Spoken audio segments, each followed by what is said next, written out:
হলুদ লবণ দিয়ে 5 মিনিট চিকেন ভিজিয়ে রেখেছি, এখন ধুয়ে নিব। চিকেনটা ধুয়ে নিলাম, এরপর দিয়ে দিব পেঁয়াজ।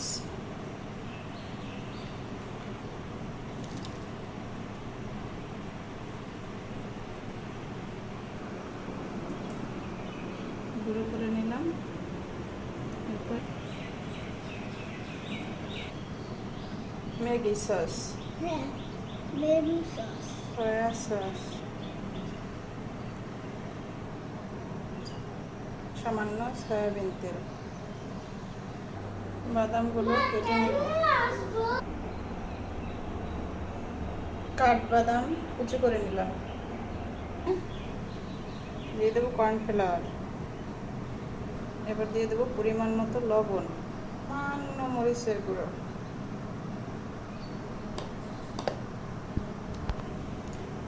এবার এগুলো মাখিয়ে নিব। মাখিয়ে 5 মিনিট রেখে।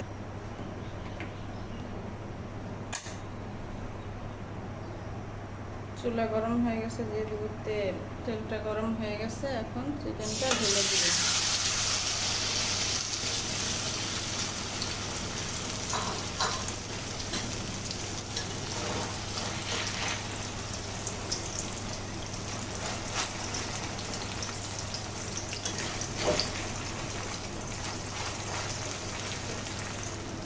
এরপর চিকেন সিদ্ধ হয়ে গেছে, এবার নামিয়ে দিয়ে দিলাম রসুন কুচি।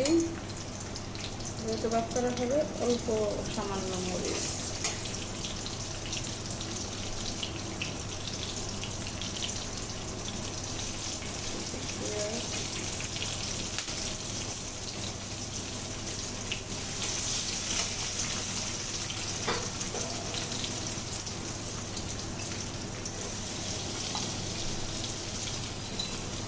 বেশি ভালো যাবে না।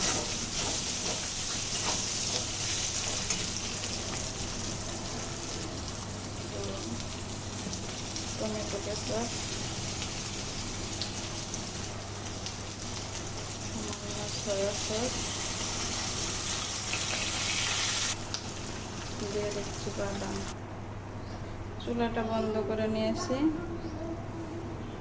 দিয়ে দিলাম সামান্য কর্নফ্লাওয়ার। এবার চুলাটা জ্বালিয়ে একটু নেড়ে চেড়ে নামিয়ে নেব। রেডি। কেমন হয়েছে? রুটি দিয়ে খেতে অনেক ইয়াম্মি হবে।